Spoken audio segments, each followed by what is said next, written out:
Hello and welcome back again. Today is Sunday, July 9th, 2023, and this is a tour of the garden so you can see how it's doing. We're at the northwest corner of the garden. We'll start here with the Nakota potatoes, which are doing very well. We noticed that they're pretty petite plants when you compare them to some of our other potatoes, but they're blossoming nicely. We did a few tests to see if there was any new potatoes under there that we could harvest. They're still a little small, so that's going to be for a future video and a future meal for sure. And here's our, what are these guys called again? The beans? Oh, rattlesnake. Rattlesnake beans, that's what it is.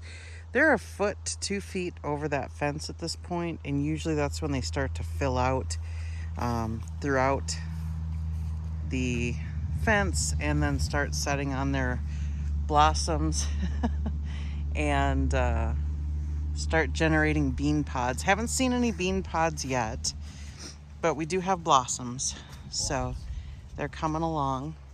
Pretty blossoms. And here's our other potato rows here. Still battling the potato bugs, but it feels almost manageable at this point, so we'll keep you posted on that. Haven't seen an adult in 2 weeks. We haven't seen an adult in 2 weeks, so that's good.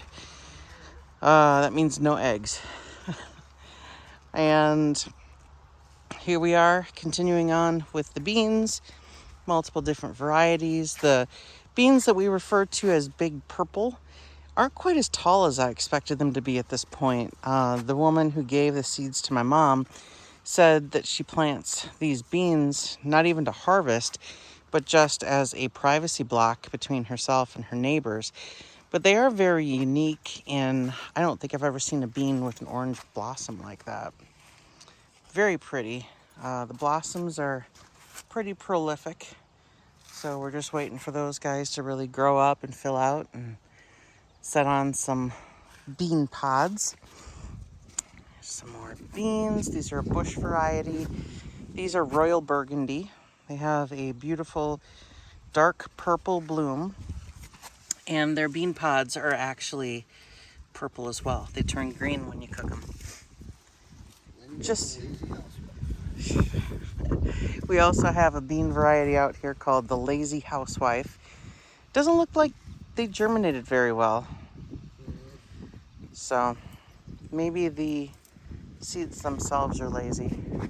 But anyway, we've got Pinto beyond that. And the Pintos are doing okay. They kind of peter out here toward the end of the row. But what's nice about those is that we just leave them alone and let them dry in the pod and then harvest them from there. Pintos continue over here, and then we get into kidney beans.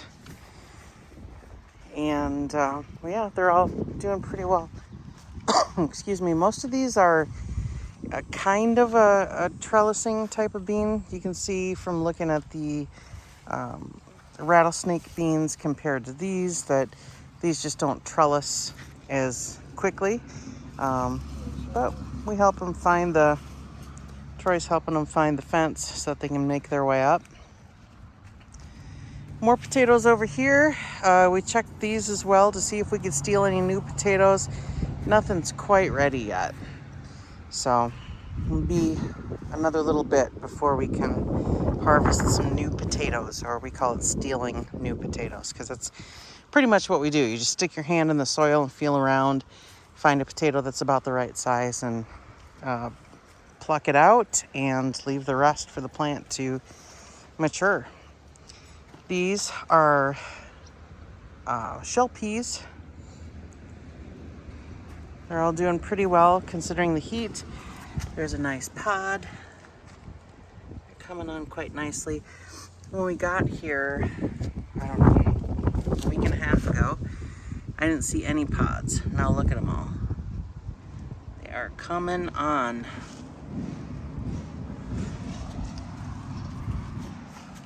There's a nice big one. We're noticing some stress on this yellow sugar snap pea. It's probably due to the Snow pea. heat. Snow pea. These are sugar snap, those are snow. Okay. So I don't know that we'll get much of a harvest off of this. We talked about it in last week's video where we're gonna roll the dice and start the peas earlier next year. The thought there being pea seeds are inexpensive, relatively speaking. So if we gamble and lose, then we can just go ahead and replant the peas if need be. But I think they would do much better if they were a very early crop out here for us. The carrots finally got weeded. Yahoo! But they look a little stressed.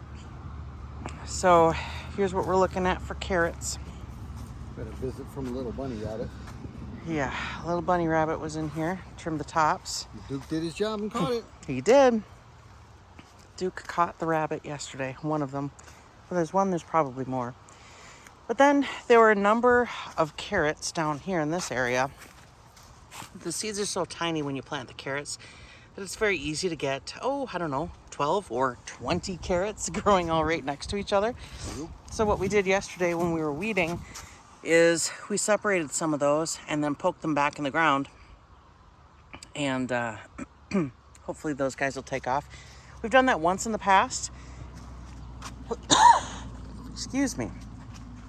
And we had our best carrot harvest ever. So we'll see how that goes. The tomatoes are absolutely insane.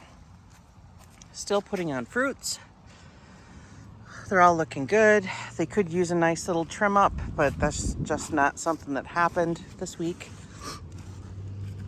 Too many other projects going on.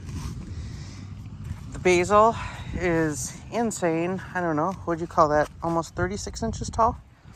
Yeah. And we trimmed the tops on the different kinds of basils that we had out here, and we made basil tea. Basically what we did was we just steeped them in hot water. We tried them warm. We tried them cold. The globe basil, as pretty and perfectly bald as they are, quite honestly tasted awful. It was gross. Genovese was okay. And then we've got one in here that's the lemon basil. That was probably the most tasty of the basil teas, whether it be hot or cold. The purple guys, the basil with the purple leaves, they weren't terribly tasty, but it was amazing. The beautiful color of the tea after steeping that. The leaves almost turned completely green. The tea turned almost completely. Yep. So here we are. I've got a nasty tickle in my throat. Troy, you want to take this for a minute? Mm-hmm. And go ahead and Ooh, finger in the way. chat about what we got going on over here. Here I think we got another type of squash of some sort. Not real sure what it is. We'll find out when it comes time to harvest. As well as that one. We've got some fruit setting on. Oh, this guy's spaghetti squash. Oh, is that the spaghetti? Okay, cool. I didn't know we replanted those. Then in this here, right here, we have a ton of those guys. We have a ton of petty pans that will be coming on. If you look around, you can see yellow everywhere. And as Juliet said, all of our vining stuff has gone absolutely crazy. The tomatillos are approaching 4 feet. And they started out some of these scrawniest. We got some pretty cool stuff going on with these squash here. Let's see, we got lots of them, like that guy. And this is our pumpkin that we did. This is going to be a blue pumpkin, and we have tons and tons and tons of them. Our zucchini's got to be pushing what? 3.5, 4 feet as well? Yep. So we harvested from that yesterday, so there's not a whole lot to see. Yeah. That was really good for dinner, though. Yeah, it was. We had dinner the last 2 nights primarily out of the garden. All of our broccoli got harvested, and it was wonderful. And just an update, there was what? a 24-quart cooker that she cooked it in. Yep. And picked every single bit of broccoli and not a single worm anywhere. So I'm gonna say the brassicas and the marigolds are the key. Yep. And also, the broccoli that we harvested was enough to feed 10 people. Yep. 10 people plus have a little leftover. So very good on the broccoli. Back with you. We've been outdoors and working with concrete and doing a number of other projects, and every morning I've woken up and my head is just full, my sinuses are full of pollen and allergy type of stuff. But anyway, the cabbages are doing okay. They're forming their heads, they're doing their thing. We harvested 3 cucumbers yesterday. Man, those things are tasty. Even though we're picking them at about half the size of what their potential is, they are not bitter in the least. And Troy even tried one. And how were they? It was good. Yeah. We had Swiss chard last night. Sauteed it with a little bit of a few chunks of bacon, some olive oil, salt, pepper, garlic, and coriander. It was pretty tasty. It's one on the bitter side. Is a bit dirty tasting. Dirty tasting, kind of like beets. They're very earthy. So yeah, we'll experiment with that, I'm sure, as time goes on. We've got cucamelons. Those guys are still coming on about the same size as they were during my last video. I'm not seeing anything that's really maturing. Are you? They're starting to get some size on them, but yeah. I have a feeling when these come on, we're going to be picking them by the handfuls. Yes. And I mean plural, handfuls. We have blossoms on our bitter melon. Yep. So that's doing really well. How about our watermelons? Watermelons, they're doing really well. We've got some decent sized fruit.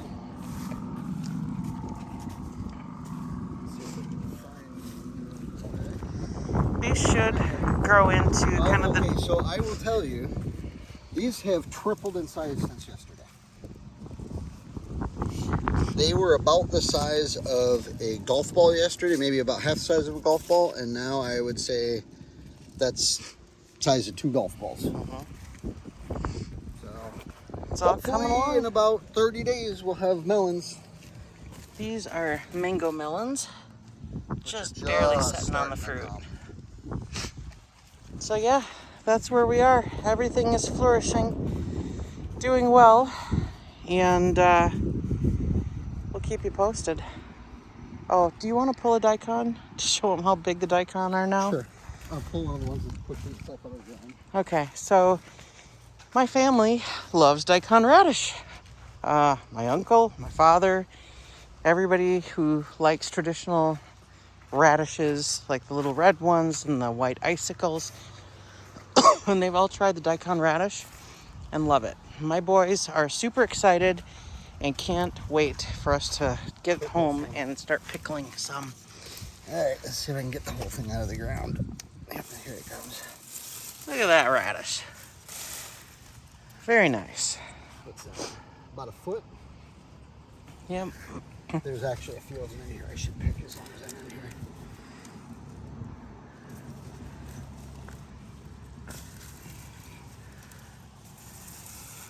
That one must have been up against a rock or something. Yep.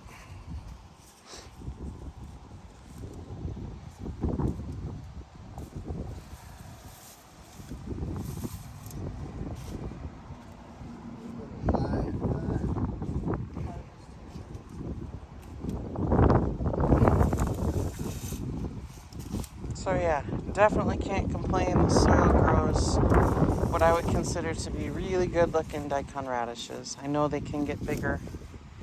They're starting to push themselves out of the ground, so that's why we're picking them at the age we are. Yep. It's like this guy right here. You can see where the dirt line was. He was sticking himself a full 2 inches out of the ground. Yeah, and they look healthy. They don't appear to be attacked by any insects or anything like that above or below ground. So good stuff. All right, that's all we've got for now. Thank you. And until next time, take care.